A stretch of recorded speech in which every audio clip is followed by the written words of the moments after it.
Hola, les doy la bienvenida al podcast semanal de Monga Baila Tam, un espacio para las noticias ambientales de Latinoamérica que no puedes perder de vista cada semana.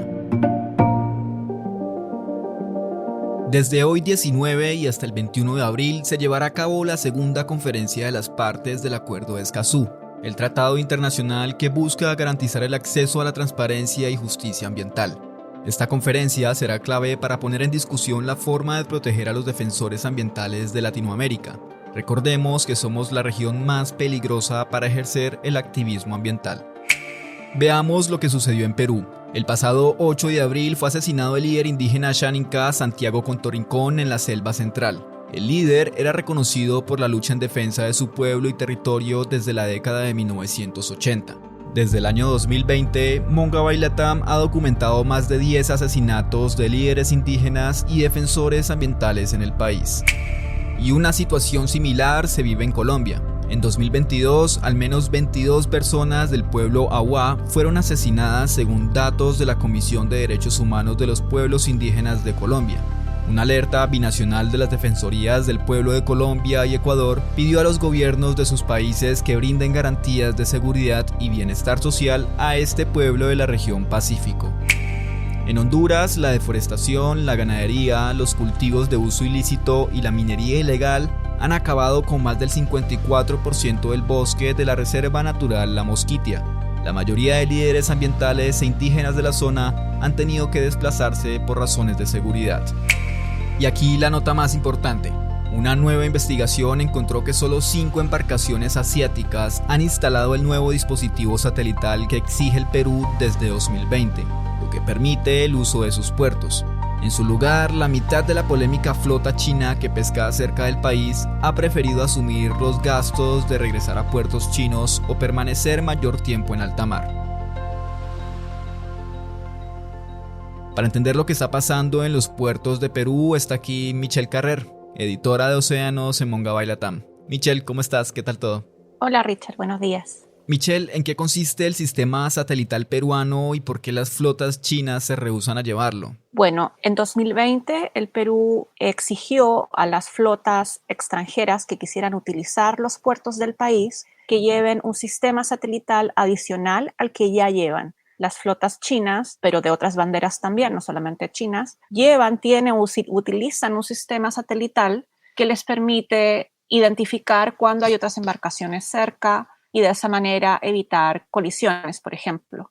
Adicional a este sistema satelital, el Perú le exigió a las embarcaciones que instalen otro sistema que es exclusivo, digamos, del Perú, para que las autoridades del país puedan revisar cuáles han sido los trayectos que han hecho las embarcaciones antes de llegar a puerto peruano y si es que han cumplido con la normativa. Digamos que este sistema no es un sistema que busque tener más información de la que normalmente se tendría que poder ver en los sistemas satelitales que los barcos ya utilizan. El problema es que algunas investigaciones ya habían demostrado por ahí por el 2020, cuando el Perú exige esto, que probablemente las embarcaciones chinas estaban apagando sus sistemas satelitales para poder ingresar a aguas nacionales a pescar ilegalmente. Entonces, a partir de esas investigaciones, es que se exige este sistema satelital adicional para que el país las autoridades puedan revisar y constatar que las embarcaciones que utilizan sus puertos operaron, digamos, bajo la norma. ¿Y cuál es la razón o qué dicen las flotas chinas para no llevar el dispositivo? Lo que dice la flota, según las compañías, digamos, que deben instalar este sistema satelital, tiene que ver con el precio. Sería un gasto, dicen, instalar ese sistema satelital. Sin embargo, lo que dicen los analistas y el sector pesquero también es que eso realmente no tiene asidero, puesto que hasta las embarcaciones artesanales aquí en el Perú están instalando sistemas satelitales. No es, dicen, una razón válida, no es realmente un asunto económico el no poner el sistema satelital. Más bien, dicen, la razón es que no quieren ser monitoreadas, que no quieren que las autoridades peruanas vean lo que ellas están haciendo, ¿no? porque lógicamente regresar a China, a los puertos, para luego regresar nuevamente a la zona de pesca es muchísimo más caro que instalar un sistema satelital.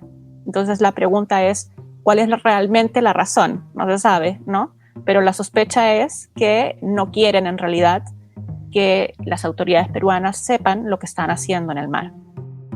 ¿Y cuáles serían o son las consecuencias tanto para los puertos de Perú como para las embarcaciones extranjeras de negarse a instalar el sistema satelital? Bueno, tal como decías tú, solamente a la fecha 5 embarcaciones han instalado este sistema y eso ha implicado para los puertos de Perú tener una disminución en los ingresos, porque cuando un barco llega y hace sus operaciones de mantenimiento, por ejemplo, en puerto, lógicamente eso implica una ganancia para el puerto, para el astillero, ¿cierto? Y para toda una pequeña economía que se crea en torno a ese mantenimiento, ¿no? Al no haber barcos, toda esa economía se ve disminuida, entonces esa podría ser uno de los impactos que estén teniendo los puertos peruanos al no recibir las embarcaciones tal como lo recibían antes. Entonces, lo que los análisis han mostrado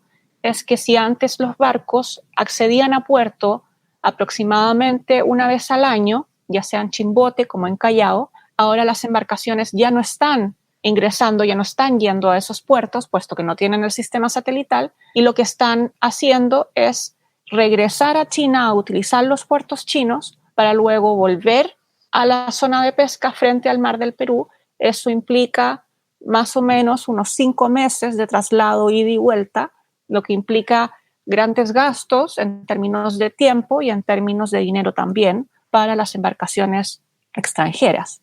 Además, y se ha identificado que la mitad de la flota está haciendo ese movimiento. La mitad de la flota ha decidido regresar a China. La otra mitad se ha mantenido durante más tiempo en alta mar. Como no pueden ir a puerto peruano, entonces han decidido mantenerse en alta mar.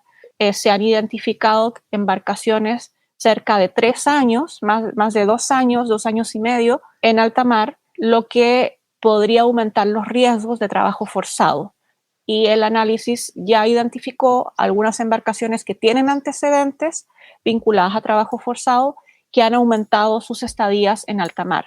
Entonces, digamos que las dudas surgen respecto de cuáles son las condiciones en las que están viviendo los trabajadores, los pescadores a bordo, ¿no? Si es que están aumentando los accidentes y el riesgo de trabajo forzado. Michelle, bajo estas presiones económicas en los puertos de Perú, ¿es posible que se derogue la normativa? Sí, efectivamente, el sector pesquero peruano, aunque no es una información oficial, pero el sector pesquero peruano cree que se está gestando la idea de modificar la normativa de tal manera que los barcos extranjeros puedan ingresar a puerto peruano a instalar aquí en el país estos sistemas satelitales adicionales que exige la norma, ¿no? Por ahora, la norma dice que los barcos pueden poner este sistema, ya sea en sus puertos, en sus países de origen, ya sea en alta mar. Es decir, es un sistema que se puede instalar estando en el mar las embarcaciones, no necesariamente tienen que ir a puerto.